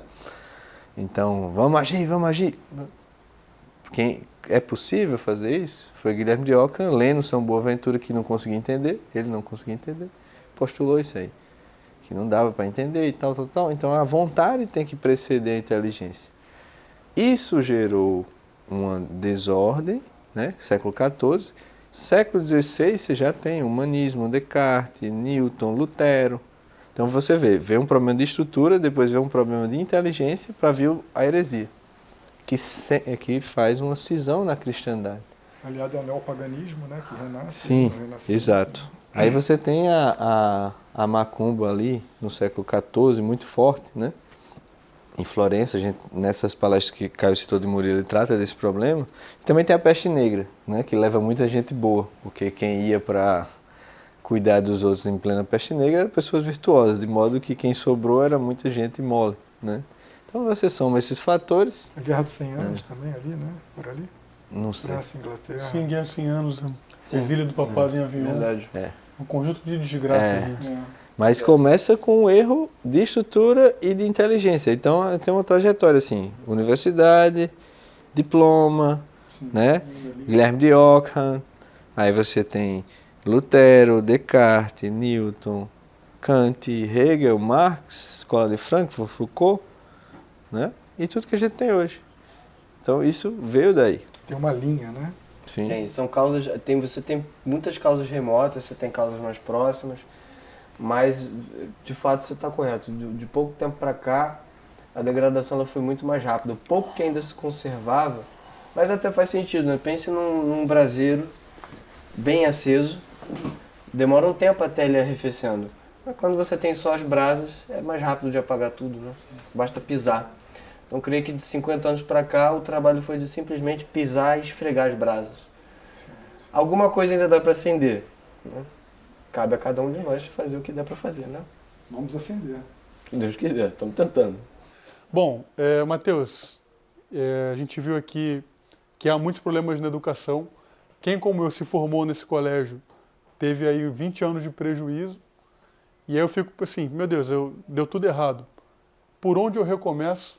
Né? Existe alguma fonte onde eu posso beber para me reeducar ou educar pela primeira vez, para depois tentar uma experiência para mostrar a verdade para outras pessoas? Tem algum lugar, algum caminho? Caminho das pedras? Bem, nós nos temos dedicado exatamente há mais de 10 anos a tentar encontrar esta ligação com aquilo que provou durante muitos séculos, milênios, que era bom porque formara grandes homens, os melhores. E a gente criou a nossa instituição, né, o Instituto Borborema, com esse propósito de ser um ambiente adequado para que nós pudéssemos retomar essa pedagogia. A gente já sabia ali por volta de 2014 que se a gente não restituísse o ambiente e se não voltasse à pedagogia, nós seríamos temerários, porque qualquer coisa que viesse da nossa cabeça ou de pessoas vivas hoje, ou de alguns séculos atrás, é muito mais incerto do que aquilo que veio, que permaneceu durante 2.000 anos. E muito mais, até se degradando, né? Mas chega aí. Então, hoje o que a gente tem de mais fundamental a oferecer é exatamente aquilo que supre a primeira arte do trivium, a gramática, né? Que é a nossa formação básica. E a gente tem um instituto para isso, a gente teve muitos anos, né? 5 anos de formação presencial com centenas e centenas de pessoas em Campina Grande e João Pessoa, antes de termos essa formação online, que hoje, graças a Deus, temos alunos pelo país inteiro. E não adianta a gente querer pular a ordem das coisas, porque nós não somos nossos próprios criadores, né? Em tudo existe ordem. Deus faz tudo com perfeição, suavidade. E isso é refletido na pedagogia ao longo desses séculos, né? Então, tudo que alguém possa ver de bom no que nós fazemos, falamos, deve ser reputado a, graças a Deus, termos encontrado pessoas e, com auxílio divino, voltado a essa pedagogia e passado por parte inicial desse processo ainda, né? E é isso que exige de nós, inclusive, durante esses anos todos, sacrifícios, escolhas, para que nós tenhamos vivamos para retomar, restaurar essa linha na pedagogia, né? Então hoje a gente tem a nossa formação básica, a formação intermediária, que futuramente, se Deus quiser, a formação avançada, que basicamente são 3 anos da primeira arte liberal, só que com os devidos ajustes para as pessoas que nós temos hoje, né? Nós testamos muitas vezes com muitas pessoas de todos os tipos, médico, né? Pessoas com doutorado, mestrado em letras, coveiro, né? Empregado, é sério, faxineira, então tem tudo, né? Adolescente. A gente testou muitas vezes antes de ter a segurança de lançar online essa pedagogia, porque, graças a Deus, muita gente está despertando para isso. Mas, infelizmente, muita gente também está procurando soluções mais fáceis. E não dá para você querer uma solução fácil, né, rápida, indolor, para um problema tão profundo e largo. É um contrassenso, né? Então, a gente lançou essa formação, a formação básica é o programa de 1 ano de estudos, entre latim, poesia, prosa, e também uma parte toda para reflexão moral de muitas das coisas que nós não temos na nossa cultura hoje, né? A reflexão sobre o sofrimento, sobre a morte, sobre a vida burguesa, junto desses poemas, desses textos literários, e até com alguns cursos que vão esclarecendo, à medida que as pessoas vão praticando na formação, né? No seu estudo pessoal. O que eu quero que você aprenda aí é a operação da inteligência. E em razão da operação da inteligência, a gente precisa ir ordenando a alma, paciência, humildade, constância. E como fruto do desenvolvimento da inteligência, uma vontade mais firme, que vai cumprindo os deveres, praticando a justiça, até que se transforma efetivamente em amor. E todo esse desenvolvimento aí da formação também prepara as suas potências mais elevadas para que você as coloque à disposição da graça na oração, né? Porque é a mesma inteligência, é a mesma vontade. Então, essa formação tem 40 e poucas semanas, com poucas aulas por semana, 2 aulas geralmente, mas sobretudo focada que as pessoas exercitem, né? Façam os exercícios práticos de leitura, de latim, de poesia. Então, só nesse primeiro ano a gente vai ter 22 aulas de poesia, 16 eu acho de prosa, 20 de latim e várias outras. São mais de 100 aulas, quer dizer, mais de 80 aulas. Para não cometer um outro erro que a educação atual comete, nós escolhemos uma estrutura. Veja, nós temos certas convenções de estrutura de curso para a internet. Hoje em dia isso já está consolidado. Então você pode fazer poucas aulas ou dizer que é um número grande de aulas e botar, sei lá, aula de 15 minutos, 16 minutos. Não. Tudo obedece ao objeto no nosso curso. Então as aulas, elas têm o tempo que precisa ter, por exemplo, na formação intermediária, isso não é a básica. A primeira aula do meu curso tem 50 minutos, a segunda tem 4 horas. Por quê? Porque eu precisava de 4 horas para tratar do que eu ia tratar. E aí o que acontece? A própria estrutura de você ter um cronograma pronto para você seguir, tem as aulas no início do curso do Matheus, de como montar o seu horário para você estudar. Então o fato de você ter que ter um compromisso largo, semanal, diário, por 1 ano mais ou menos, a estrutura mesma dessa proposta já é uma pancada na sua preguiça. Já é uma possibilidade, só pela própria estrutura, desconsiderando os conteúdos, de você desenvolver uma constância com a parte intelectiva da sua alma. E veja, duas coisas que eu gostaria de falar sobre isso. A primeira, nós não estamos inventando a roda, nós estamos fazendo o que sempre fora feito. Estamos seguindo o conselho do John Senior, né, que para os falantes de português, né, analogicamente ao que ele diz, Camões, etc. A gente ainda não chegou no Padre Manuel Bernardes, nem no Padre Vieira. O Camões já está ali no intermediário, mas aos poucos esses outros serão incrementados. E Vigílio, né? Ovídio, em latim. Vigílio, Ovídio, então latim e português, a nossa cultura está ali, o nosso lugar, certo? E a segunda coisa, todos sabemos que a guerra ela é espiritual. Se ela é espiritual, ela é pelas almas. E se ela é pelas almas, o campo de batalha é inteligência. Então, ou você... Muita gente quer agir, né? Então, uma aluna uma vez ela me perguntou, professor, como é que eu posso utilizar da arte, da literatura, dessas coisas, como armas para eu poder não me perder nessa guerra cultural, não sei o quê? Eu digo, armas você pensa em, sei lá, espada? Ela, eu fiz, olha, isso nunca vai ser uma espada para você. Nunca vai ser uma espada para você. Vai ser mais do que isso. Vai ser uma fortificação. Vai ser um castelo. Vai ser uma fortaleza, onde você vai poder guardar todos os seus tesouros e nenhum bárbaro nesse mundo vai conseguir entrar e pilhar.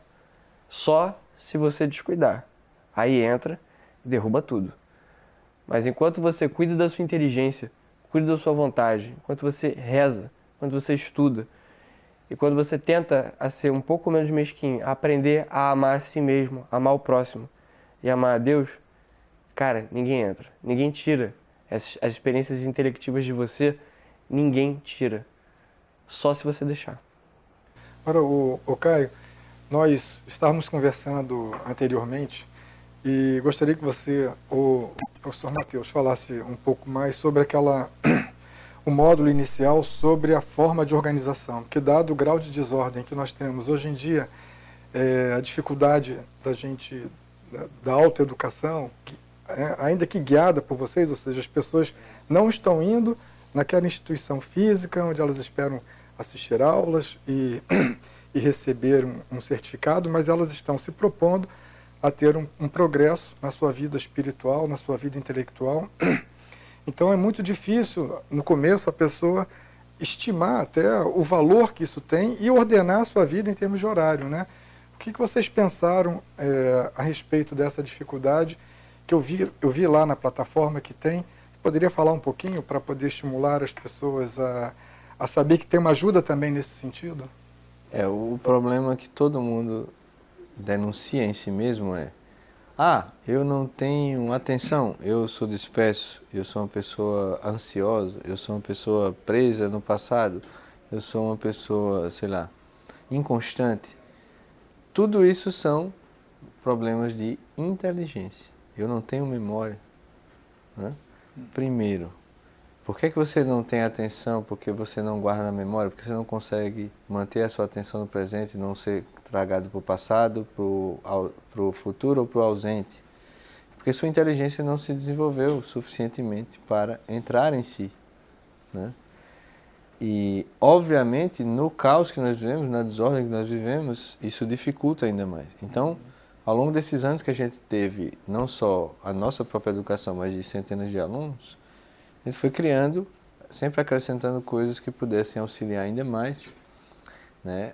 Que elas permanecessem tempo suficiente até que elas tenham o efeito próprio do ato da inteligência, do conhecimento da verdade propriamente dito na sua alma. E aí ela não precisa mais ser convencida, né? Ela precisa continuar, pedir a graça a Deus, fazer o que deve.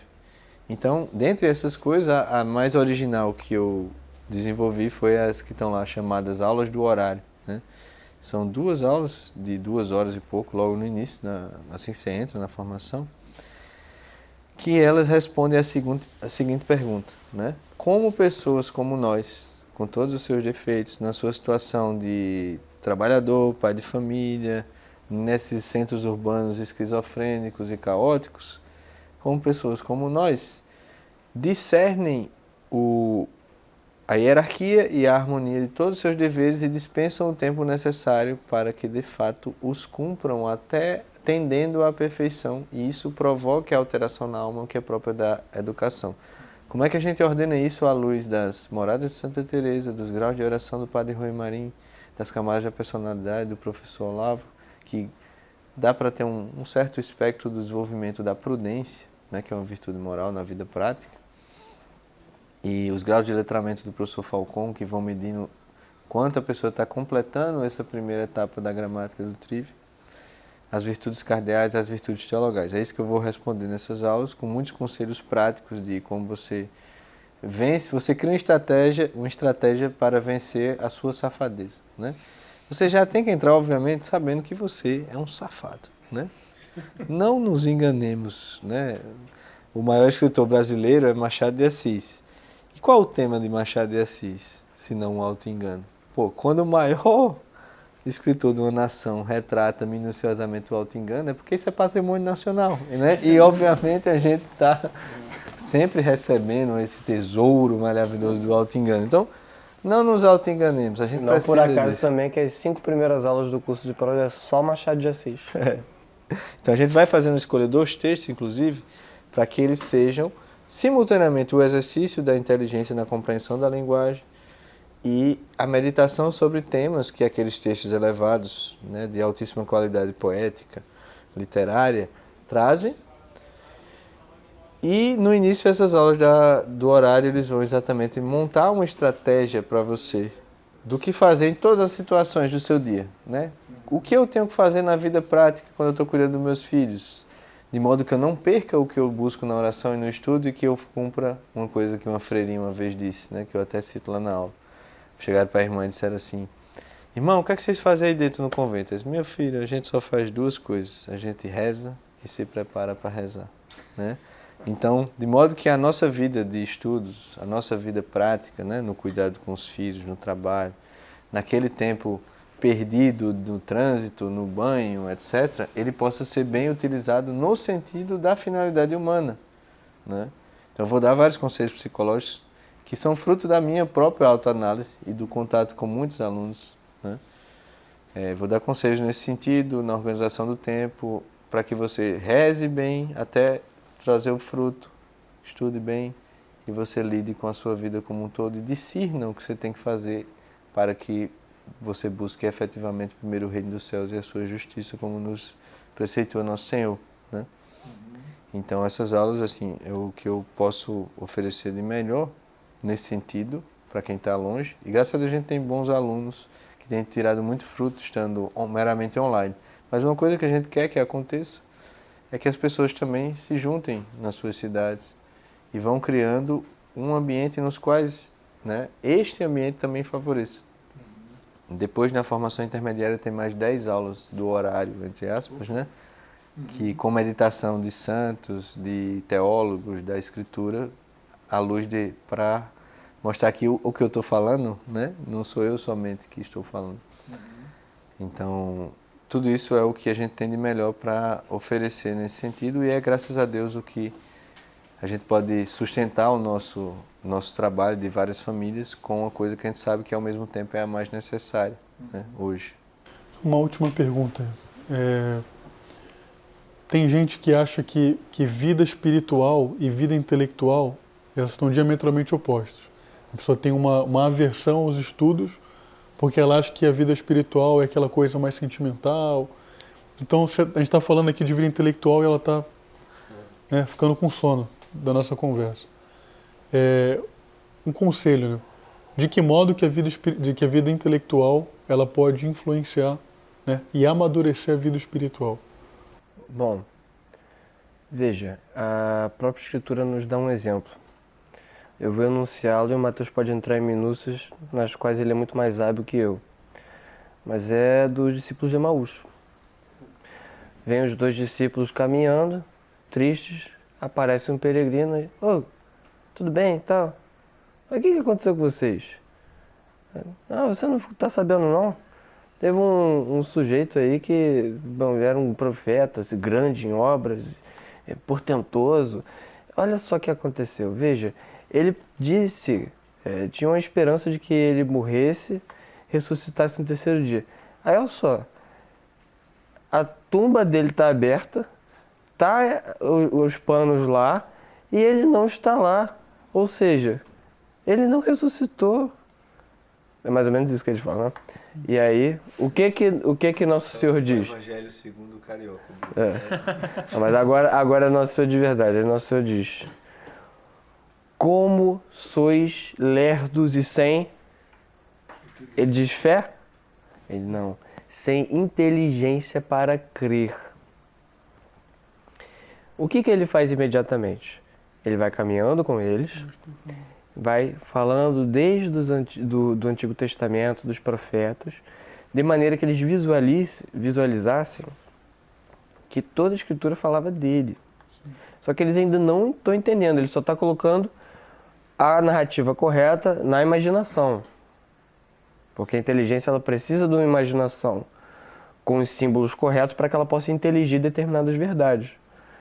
Pois bem, se fôssemos nós os discípulos de Emaús, perderíamos Cristo nesse ponto, porque somos desatentos e eles chegam numa cidade, o Cristo dá sinais que vai embora e os discípulos, não, fica aqui conosco, por favor. Se fosse nós, tá bom, valeu, até mais.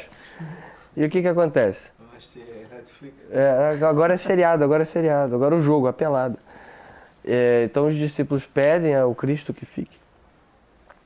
O Cristo só então, por que o Cristo não fez o que ele fez agora anteriormente? Por que ele primeiro contou a história do Antigo Testamento? O que ele faz agora com os discípulos de Emaús? Parte o pão, entrega a cada um, os olhos deles se abrem e eles notam que era o Cristo. E depois eles saem correndo para contar aos 11, né? E tem aquela fala que um faz para o outro bem bonita, né? O nosso coração não se abrasava enquanto ele não nos falava. Então, assim, o que nós temos aí? Nós temos, numa situação só, muito bem encadeados, a necessidade da inteligência e, pela necessidade da inteligência, a necessidade da imaginação. Além disso, nosso coração não se abrasava, o afeto. Então, o afeto tem um lugar, certo? Porque na igreja eu observo isso, há pessoas que querem um cumprimento, digamos assim, seco, né? Meramente, aspas, intelectual, do conteúdo da fé, do depositum fidei, e há, por outro lado, também aquele conteúdo simplesmente afetivo. Hoje eu estou bem, eu vou para missa. Não vou para missa, não estou me sentindo bem. Tem muito disso. É uma fé afetiva, não. Tudo isso aqui está em jogo. E aí o que ocorre depois? Né? O próprio ato de fé, né? Do reconhecimento que aquele é o Cristo. Então, nós temos isso aqui, os três, pela própria narrativa dos discípulos de Emaús. E depois o ato de fé. Então, no próprio Evangelho, nós vemos que isso está presente. Isso é um exemplo. Em outras passagens, a gente pode ver isso tudo. Mas o Mateus, acho que ele pode entrar em minúcias de maneira mais precisa do que eu, de como essas coisas se integram. Tanto esse exemplo, como boa parte dos evangelhos, sempre Nosso Senhor está fazendo isso. Na verdade, ele estava fazendo uma meditação com os apóstolos, basicamente. Uma meditação que ele frequentemente vai ensinando os apóstolos. E isso convida o coração e leva ao ato de fé, né? É um ato de fé mais profundo, na verdade. E Nosso Senhor toda hora está fazendo isso no Evangelho. O que é que ele vai fazer? Ele primeiro reúne os 12. E quase todo o Evangelho se concentra nos 3 anos que Nosso Senhor está ensinando os apóstolos. E Nosso Senhor, o próprio Deus, ele não escolheu simplesmente colocar a mão na cabeça dos discípulos e infundi-los de graça, né? Ele vai andar com eles, eles vão estar à mesa com ele e ele vai começar ensinando por linguagem poética, né? Parábolas, alusões do mundo natural de maneira simbólica às realidades espirituais. Ele não dá meramente preceitos finais antes de fazer, como no caso do buscar primeiro o reino do céu, é precedido por toda uma meditação, né? Considerai os pássaros do céu, os lírios do campo, aquela coisa toda. Parábola do semeador, parábola das virgens prudentes, parábola da pérola no campo. Nosso Senhor está sempre falando isso. E os apóstolos tentam entender e percebem que não entendem. Uma grande vantagem em relação a nós, né, que hoje em dia as pessoas não sabem que não entendem. E vão lá perturbar Nosso Senhor corretamente. Né? Parábola do semeador. Depois que eles não entendem, tem uma multidão ouvindo a parábola do semeador. A galera vai embora. Tem os apóstolos e alguns, um dos 3 evangelhos que narra a parábola do semeador diz,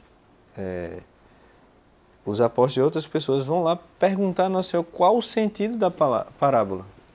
Para eles perguntarem qual o sentido da parábola, primeiro, eles ouviram atentamente, né?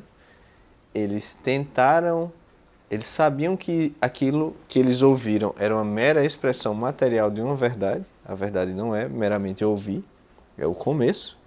Por isso eles tentaram interiormente entender e perceberam que não entenderam. E aí foram falar com o Nosso Senhor.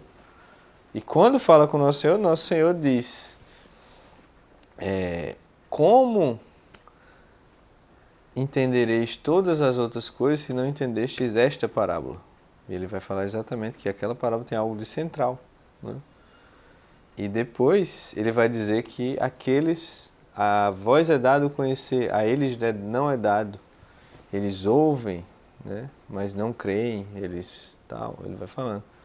Mas veja, os outros têm a mesma oportunidade. Então eles não se salvam e não creem e não se salvam, não porque não ouviram, mas porque não buscaram a verdade interiormente e não foram lá perceberam que não haviam entendido, perguntar ao Nosso Senhor.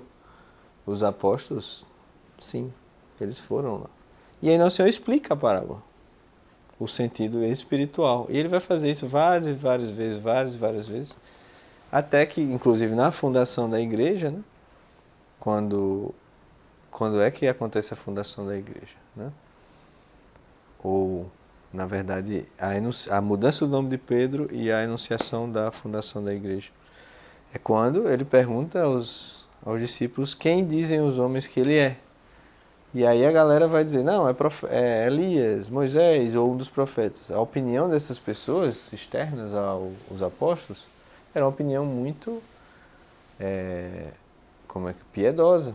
Né? Eu estava comparando Nosso Senhor com os maiores profetas. Eles não eram pessoas que desprezavam Nosso Senhor. Mas aí, quando ele se volta aos apóstolos, São Pedro vai dizer, tu és o Cristo, o Filho do Deus vivo. Isso a gente perde na tradução, mas é uma primeira vez no Evangelho de São João, se eu não me engano, que se diz que ele é o Filho de Deus e não um Filho de Deus. Que geralmente você diz isso quando alguém é um profeta, é um santo, mas o Filho de Deus era claramente designando que ele era Deus. E aí, quando acontece isso, o que é que Nosso Senhor diz? Nosso Senhor está muito feliz nessa ocasião. Ele diz, bem-aventurado és tu, Pedro, né? Porque não foi a carne, não foi o sangue que te revelou isso, mas o meu Pai que está nos céus. O que é isso? Você tem que saber o que é esse reino dos céus, o que é o Pai nosso que estás nos céus, tudo isso, né? Que a gente também vai explicando lá na formação. E isso você requer um determinado estudo, porque também uma coisa que é reforçada por causa da nossa educação é que as pessoas acham, como é que eu vou entender isso? Por exemplo, que o Matheus acabou de anunciar, é como eu me sinto. Então, você tem um sentimento, o que eu sinto é isso. Não, existe uma relação racional mais clara. Existe aquilo tudo tem sentido racional para você levar para a meditação espiritual e ser iluminado para reconhecer a presença de Cristo na alma e seguir a palavra interior. Acaba tendo outras consequências, por exemplo, a questão da confissão. Você sabe, como católico, você tem que se confessar dos pecados mortais com o padre. O que a pessoa faz? Não, me confesso com a minha consciência, porque eu me sinto bem assim, né? Então, aí o que é que Nosso Senhor diz? Não foi a carne, não foi o sangue, foi o Pai que está nos céus. Ele está falando da iluminação da graça interior na alma, que só era possível São Pedro, que via Nosso Senhor em carne, sabia que ele era Deus, não externamente, mas pelo desenvolvimento da oração que acontecia pelo ensino de Nosso Senhor. E aí Nosso Senhor vai, por isso tu és Pedro, sobre esta pedra edificarei a minha igreja e as portas do inferno não prevalecerão sobre ela. ele só muda o nome de Pedro e só diz que vai edificar sobre ele a igreja quando ele se desenvolve espiritualmente ao ponto de reconhecer a divindade do Cristo. Entende? Então, tá cheio disso aí na Escritura, tá cheio nos santos primeiros ali, como São João, ou Santo Inácio de Antioquia, discípulo direto de São João Evangelista, eles sempre estão dizendo isso. E se você entender essas coisas, você vai ver que o ato de fé é um ato da inteligência, o ato de caridade é um ato da vontade, o ato de esperança é um ato da mesma vontade. E os 2 primeiros graus de oração, né, a oração vocal, a oração de meditação, elas são muito semelhantes no sentido do que nós temos que fazer, do que se aprende nessa gramática do trívio. É isso que a gente faz na formação.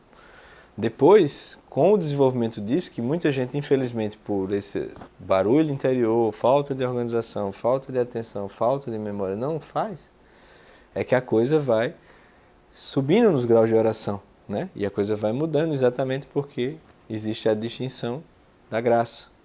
Mas, assim, a mesma inteligência a mesma inteligência e vontade que numa vida humana se usa no estudo, na oração e na vida prática, se quer se viver perfeitamente como um ser humano.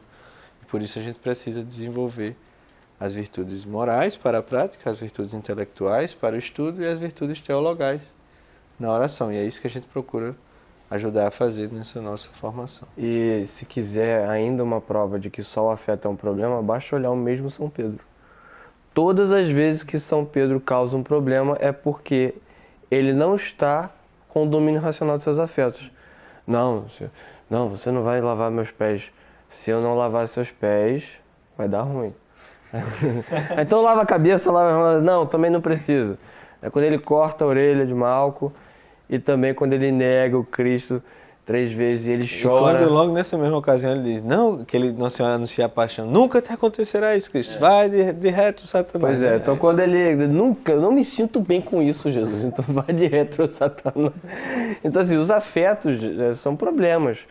Como eu disse, querer uma fé só pelos afetos é querer uma fé bobinha, é querer uma fé Xuxa Meneghel, tudo que eu quero o cara lá de cima vai me dar. E querer uma fé puramente intelectiva é querer a fé intuitiva de um anjo. Nós não somos nem a Xuxa, Graças a Deus. e nem serafins. Louvemos a Deus. Né? Nem serafins, ao que me conste. É isso. Maravilha. Então, muito obrigado, Mateus. Muito obrigado, Caio. Então, temos aqui diante de nós aí já uma década de experiência, de muito estudo, de muita oração e realização dos propósitos educacionais milenares.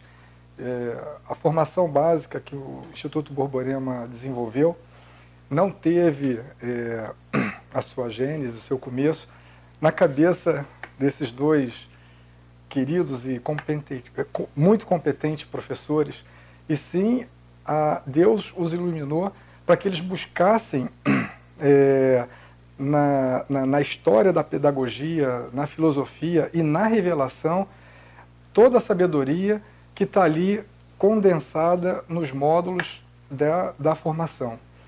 Então, vamos deixar o link na descrição do Instituto Borborema. Tem ali, então, o acesso para a formação básica.